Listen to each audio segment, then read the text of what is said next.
Cool, I replied, feeling my jaw lock even as my voice stayed flat. Then I added one more sentence that wiped the smile right off her face. Well, everything will be cancelled then. On the other end of the line, there was a tiny pause, the kind of silence that tells you someone finally realizes they picked the wrong person to mess with. I could almost see her face draining of color. She thought I was joking. She always thinks I'm bluffing. That's the problem with being the good daughter for too long. People forget how dangerous you can become once you stop trying to be chosen. My name is Olivia. I'm 28, and for as long as I can remember, Christmas has been my job. I plan the menu, design the decorations, organize the group chats, and quietly fix every disaster so my mother can look like the perfect hostess. Every candle, every playlist, every matching pajama set, that was me. And this year, the same woman who built her entire image on my invisible labor looked me in the eye, through the phone, and told me I wasn't needed. Not invited.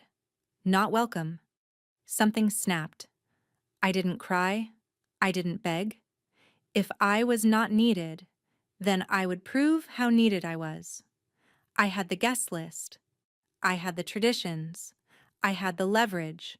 With one message sent at the right time, her perfect Christmas could collapse like a gingerbread house in the rain.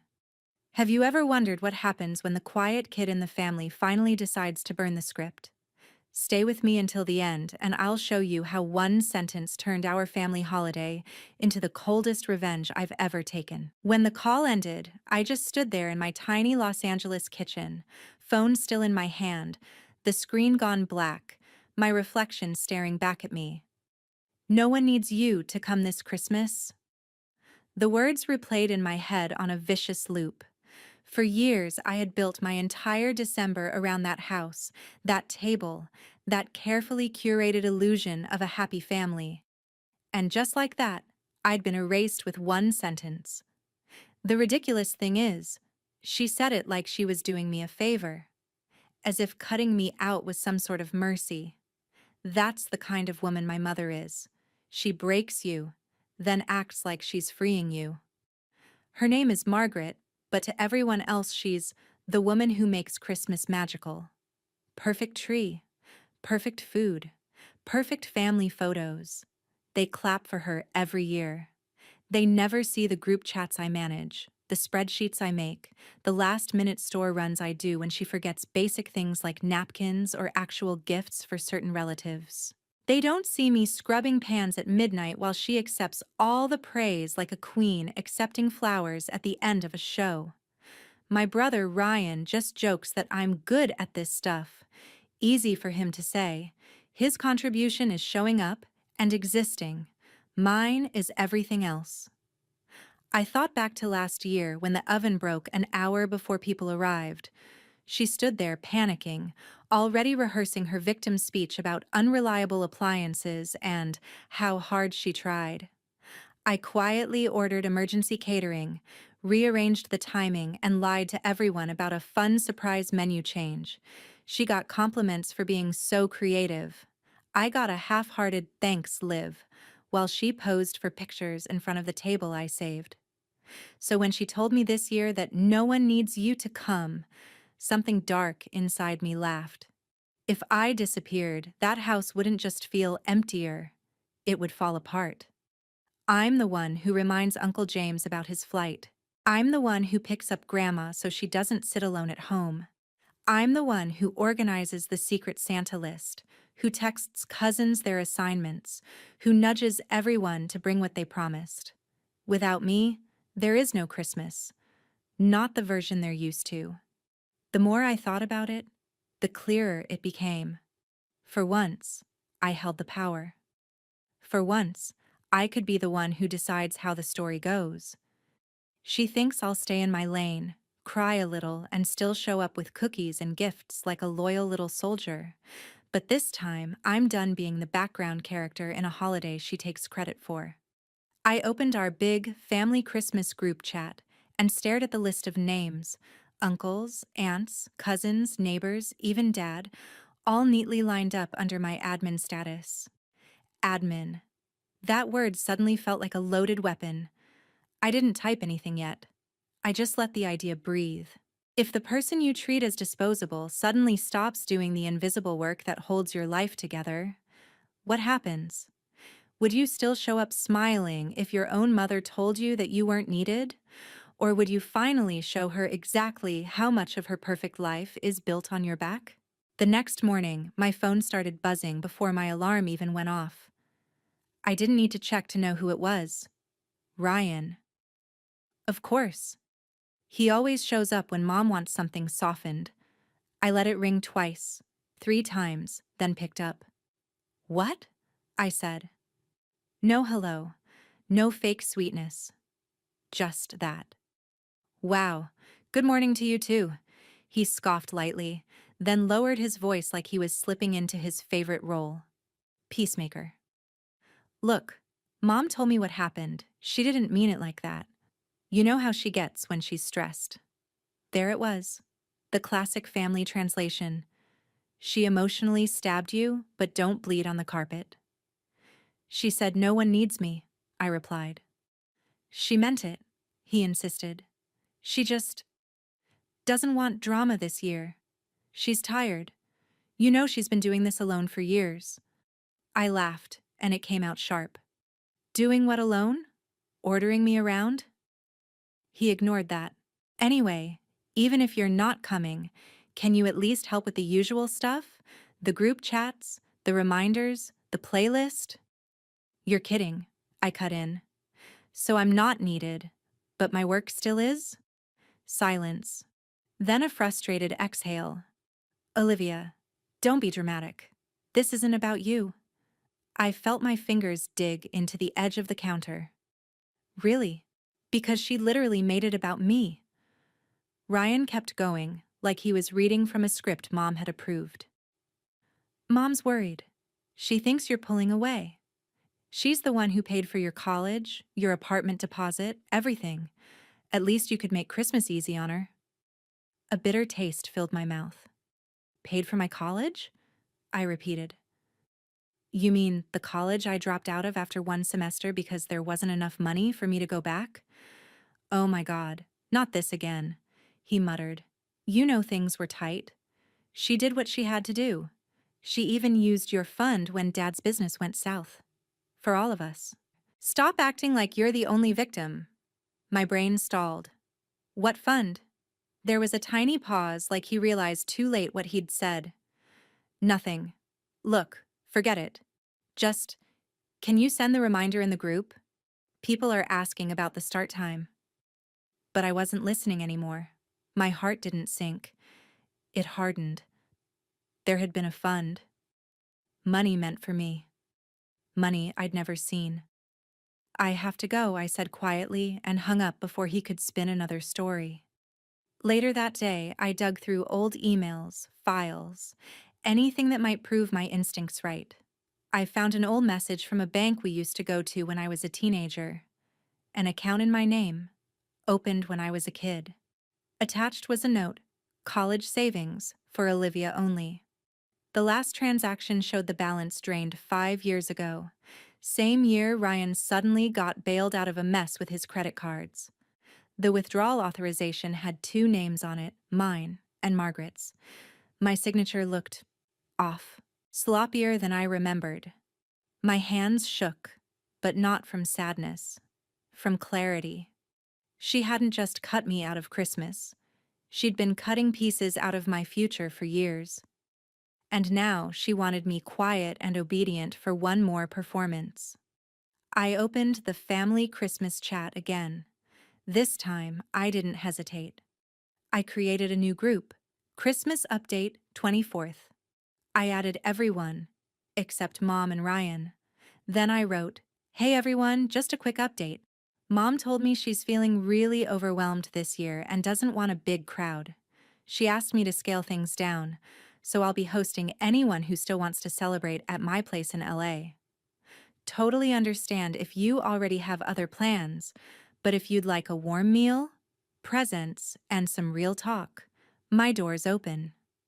I stared at the message for a second, then hit send. Seen, seen, seen. The replies started rolling in. Honestly, a smaller thing sounds nice. We were only coming because of you anyway, Liv. Can I bring dessert? I watched my mother's perfectly curated empire start to tilt, one polite message at a time. Tell me, if you discovered your mom secretly emptied your college fund to rescue your golden boy brother, would you still play nice at Christmas? Or would you start rewriting the guest list too? By the end of the day, my apartment was turning into Plan B, the real Christmas. People kept texting, asking what they could bring, what time they should come, whether kids were welcome. Every ping on my phone felt like another nail in the coffin of my mother's perfect image. I didn't tell them about the fund. Not yet. I wanted that truth to land at the right time, in the right way. Revenge isn't just about anger, it's about timing. Between answering messages, I set up my phone on the counter and hit record. If my mother wanted me invisible, I was going to do the exact opposite. My mom told me no one needed me to come home for Christmas this year. I started, staring straight into the camera. So I decided to see what would happen if I stopped doing all the invisible work I've been doing for her my entire life. I didn't say her name. I didn't say anyone's name. I just told the story. The decorations, the planning, the emotional manipulation, the way I'd been treated like staff instead of family. I didn't cry. I didn't beg the audience to feel bad for me. I just laid out facts, one by one, like evidence. At the end, I smiled, a small, cold smile I barely recognized. If you've ever been the forgotten one in your own family, I said, this Christmas is for us. I saved the video, scheduled it to go live on the evening of the 24th, and set my phone down. Let the internet watch what happens when you push the quiet kid too far. Then I got to work. I called the catering company my mom uses every year, under my account, of course, because she never wanted anything traceable to her credit. Hi, I need to cancel that holiday order, I said sweetly. Yes, the entire thing. Next, I opened the email thread with the linen rental place, the one who delivered tablecloths and chair covers so everything would look classy. I sent a simple message. Plans changed. Please cancel. Thank you. Finally, I called Grandma. She picked up on the second ring. Liv, are you excited for Christmas at your mother's? She asked, already breathless with the thought of it. My throat tightened, but I didn't let it show. Actually, Grandma, Mom told me she's really overwhelmed this year, I said carefully. She's scaling things way back. But I didn't want you to be stuck alone, so how would you feel about spending Christmas at my place instead? I'll come get you. There was a pause, then a soft, excited laugh. Oh, sweetheart, I'd love that. It's been a while since I saw your apartment. Your mother's been so busy, she hardly lets me visit. Yeah, I said, staring at the wall. Busy. After I hung up, I checked the chats again. My mother had created a smaller side group, immediate family only, and was furiously typing. I watched the notifications stack up. I don't know what's wrong with Olivia. She's trying to ruin Christmas. Ryan, you need to talk some sense into her. She truly believed I was the problem. That was fine. She could scream into her little bubble. The rest of the family was already making other plans. Around midnight, my phone lit up again. Ryan. Video call. I answered. His face filled the screen, annoyed and tired. What the hell are you doing? He demanded.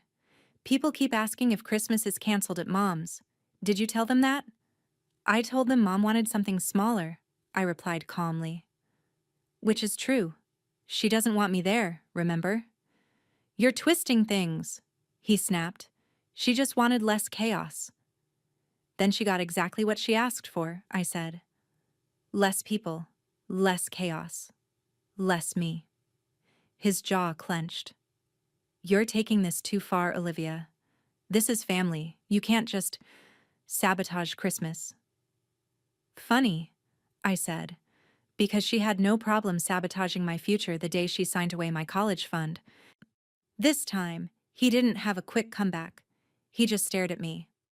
You don't understand everything that happened, he muttered.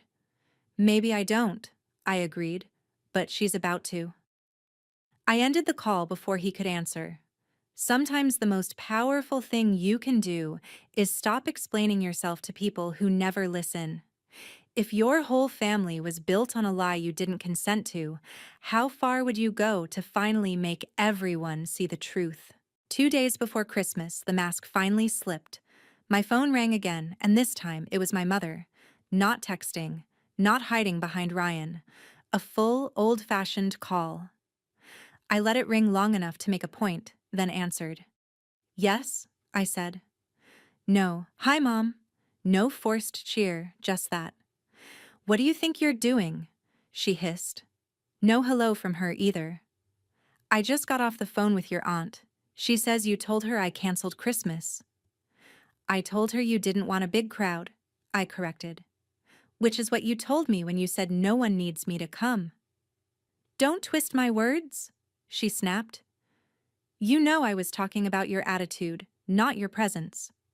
I actually laughed. So my attitude isn't needed, but my labor is? Oh, for God's sake, Olivia, she said, voice sharpening. This martyr thing is getting old. You've always been so sensitive. You act like a slave when all you do is send a few messages and bake some cookies. Heat flooded my chest. A few messages? I repeated. You signed me up for years of unpaid work and called it tradition. I handle everything, Mom, and you know it. There was a shaky breath on the other end. Then she went for the jugular. You want to talk about work? I worked my fingers to the bone for you. I used my savings so you could have a future. I sacrificed everything. And this is how you repay me? By turning the family against me? I almost let her have that narrative. Almost. But then I remembered the bank statement, the drained account, my forged signature. Your savings? I asked quietly. Or mine? Silence. Real silence. Not the calculated kind. What are you talking about? She said, but her voice had dropped, lost its sharp edge. I opened the photo I'd taken of the old statement, my thumb hovering over the send button in the group chat labeled immediate family only. Then I changed my mind and selected a different chat. Christmas update 24th. Everyone. All of them. I'm talking about the college fund Grandma set up in my name, I said. The one you drained 5 years ago. The one you used to bail Ryan out while telling me there wasn't enough for me to stay in school. That money was for the family, she snapped, suddenly regaining some of her bite. Your father's business was failing. Ryan was drowning in debt. We did what we had to do. Stop acting like the world revolves around you. Right, I murmured. You did what you had to do. For everyone but me. My thumb hovered again. This time, I attached the screenshot and wrote a short message to the whole group. Since Mom told me no one needs me to come this Christmas, I decided to host whoever still wants to celebrate. Also, for those who ever wondered why I never finished college, here's part of the answer. I didn't hit send. Not yet. My mother was still talking, ranting about loyalty and respect and how I was ungrateful and brainwashing everyone against her. I barely heard her. I was staring at that unsent message, at the tiny blue arrow that would change everything. Once I sent it, there would be no way back to pretending. No more. It's just how she is. No more, she means well. Just truth. Bare. Ugly.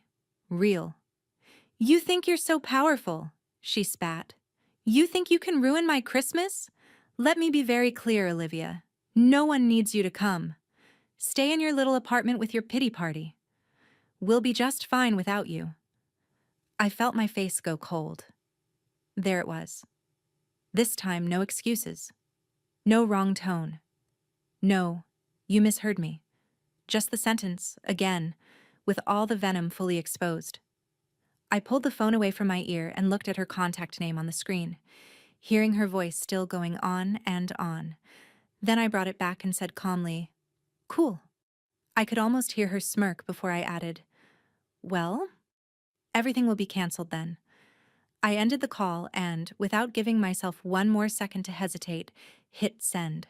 Tell me, if you had the proof in your hand that your own mother sold your future to protect her favorite child, would you keep the peace? Or would you press that button too? The fallout started almost immediately.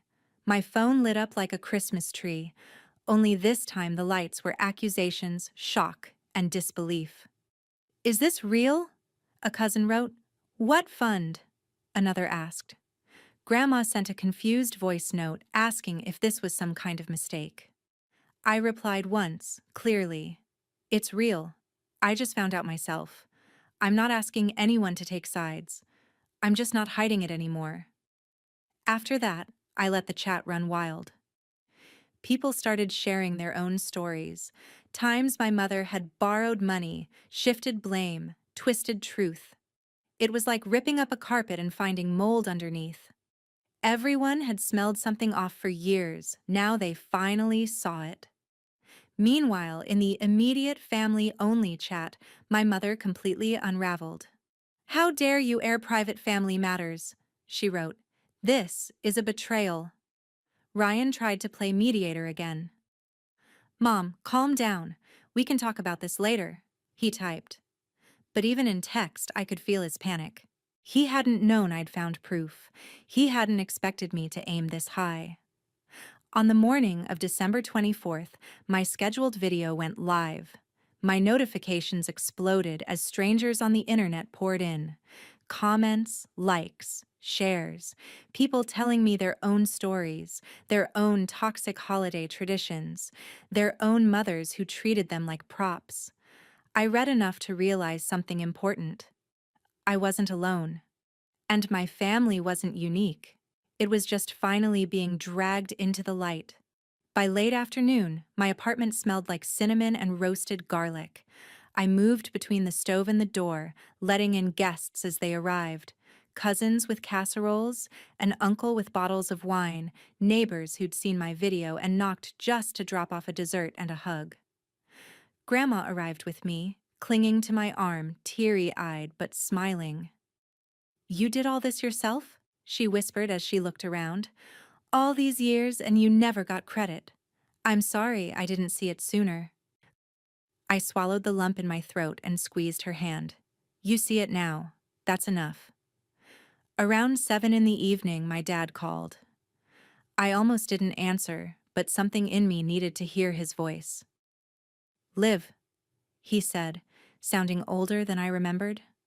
"What's going on?" "You saw the screenshot," I replied. "You tell me."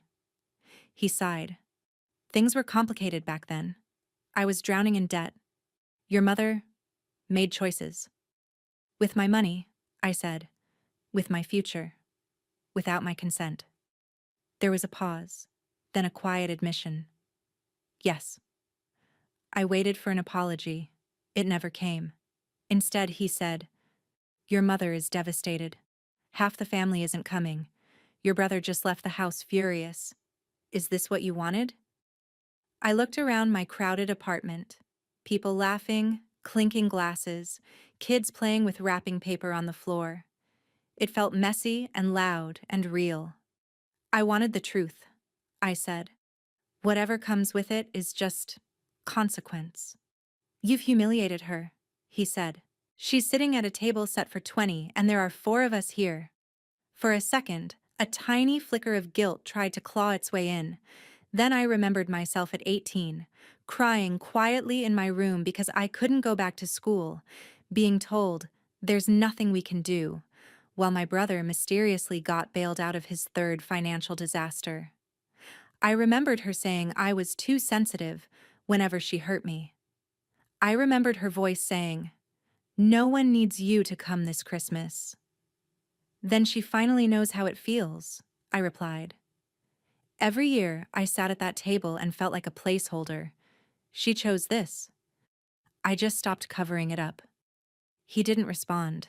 The silence told me he knew I was right, even if he'd never say it out loud. "Merry Christmas, Dad," I said and hung up. A few hours later, there was a knock at my door. Loud, frantic, desperate. For a second, my stomach dropped. But when I opened it, it wasn't my mother. It was Ryan, standing there with no coat, cheeks flushed from the cold, holding a half-wrapped gift in his hands. Behind him, the hallway was empty. "Can I come in?" he asked. His voice didn't have its usual confidence. "Depends," I said. "Are you here to drag me back to Mom's table or to actually listen for once?" He exhaled, shoulders slumping. "I left," he admitted. "She spent the whole dinner yelling about you, about how you ruined everything. She didn't apologize, not once. I kept waiting. She just kept saying how embarrassed she was." "Embarrassed," I repeated. "Not sorry." He nodded miserably. "There's a difference," I said. He looked at me then, really looked, like he was seeing me clearly for the first time. I didn't know about the account," he said quietly. "I mean, I knew Mom found money when I was in trouble, but I don't know what I thought. That she had savings, that Dad helped. I didn't realize she took it from you." "You never asked," I replied. "You never wanted to know where your safety net came from." He flinched. "You're right," he said. "I didn't. That's on me." The living room behind me erupted in laughter at some joke. The contrast between my warm apartment and the cold, lonely picture he'd just painted of my mother's house was almost cinematic. "So why are you here?" I asked. "Because," he said, voice rough, "I don't want to spend Christmas pretending anymore." I stepped aside. "Then come in," I told him. "But understand this. I'm not the family punching bag or event planner anymore. If you're here as my brother, not as Mom's messenger." He nodded and walked past me, eyes widening at the sight of everyone gathered there. For the first time, he saw what I could build without her. What I could be without begging for her approval. Watching the person who hurt you finally sit alone in the mess they made feels good. But is it as satisfying as you imagined? Or does it leave a different kind of quiet behind? Christmas night stretched on in a blur of chaos and warmth. We played stupid games. We burned one of the side dishes and ordered pizza as a joke. Someone started a sing-along that went horribly off-key, and Grandma laughed so hard she had to sit down. My apartment wasn't big, it wasn't fancy, and nothing matched. But for the first time in my life, I felt like I was hosting something that was actually mine. Not a show for my mother. A home. Ryan stayed mostly in the corner at first, awkward and uncomfortable, as if he'd stepped into a different universe. Eventually, one of our cousins dragged him into a card game, and I watched his shoulders relax little by little. He caught my eye once, mouthed, "Thank you," and I just nodded. He had a long way to go, but at least he was finally walking in the right direction. Around midnight, after most people had gone and the apartment was littered with empty plates and torn wrapping paper, there was another knock at the door. This time, I knew who it was before I even stood up. My entire body went still. Ryan straightened on the couch. "You don't have to open it," he murmured. "I know," I said. But I did. I opened the door just enough to see her. Margaret. My mother. She stood in the hallway in her best holiday dress, makeup smudged, hair slightly out of place, clutching her phone like a lifeline. Behind her, the corridor was empty and quiet. No backup, no audience, just us. "Olivia," she said, voice low, not angry, not yelling. "Something worse. Small. Can we talk?" I stepped into the hallway and pulled the door mostly closed behind me, leaving just a crack, so I could still hear the faint noise of my own party. My world. "About what?" I asked. "About how I ruined your Christmas?" She winced. "You didn't ruin it," she said. "You ruined mine." "No," I corrected. I stopped pretending for you. You ruined yours all by yourself. Her eyes flashed. For a moment I thought she'd snap back, unleash the full force of her favorite weapons, guilt and shame. Instead, she exhaled slowly. Everyone is talking about that screenshot, she said. About the video you posted. I can't show my face without people looking at me like I'm a monster. Maybe stop acting like one, I replied. Her jaw tightened. You have no idea what it took to hold this family together, she whispered. Your father was useless with money. Ryan was reckless. I did what I had to do. You did what you had to do, I repeated. Fine. Own it. But don't you dare pretend you did it for me. You took from me. You lied to me. You made me feel guilty for wanting anything, and then you called me not needed when I stopped killing myself to make you look good. Her eyes glistened, but I didn't move toward her. I'd been conditioned my whole life to comfort her when she cried, even after she hurt me. Not this time. I shouldn't have said that, she admitted, voice cracking. I was angry. You were being difficult. Being difficult, I echoed. You called me unnecessary, on purpose. I was hurt, she shot back. You were turning everyone against me, planning your own Christmas. I planned my own Christmas because you uninvited me from yours, I said calmly. I didn't turn them against you. I just stopped hiding what you did. We stared at each other, years of unspoken things hanging between us like thick smoke. Finally, she whispered, I'm alone, Olivia. Your father is useless. Your brother walked out. Half the family isn't speaking to me. Are you happy now? The old me would have broken right there. I would have rushed in, wrapped my arms around her, apologized for making her feel bad.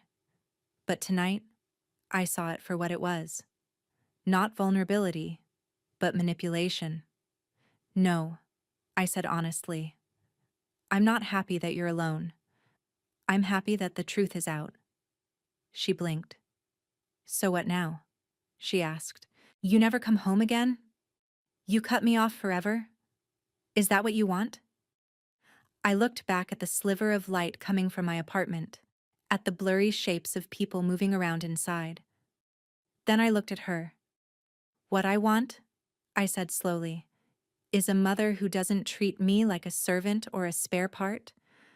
I want a family where my worth isn't measured by how well I make you look. I don't know if you're capable of being that person. She flinched like I'd slapped her. So that's it? No, I said. That's the starting line. If you want a relationship with me, here are the rules. You don't get to call me not needed ever again. You don't touch money that belongs to me. You don't use me as your emotional punching bag and then cry when I stop absorbing the hits. You apologize, really apologize for what you did. And not because you're embarrassed. Because you finally understand that it was wrong. Her eyes filled with tears again. For a moment, I thought she might actually say, I'm sorry, and mean it. But instead, she pulled herself upright, spine stiffening.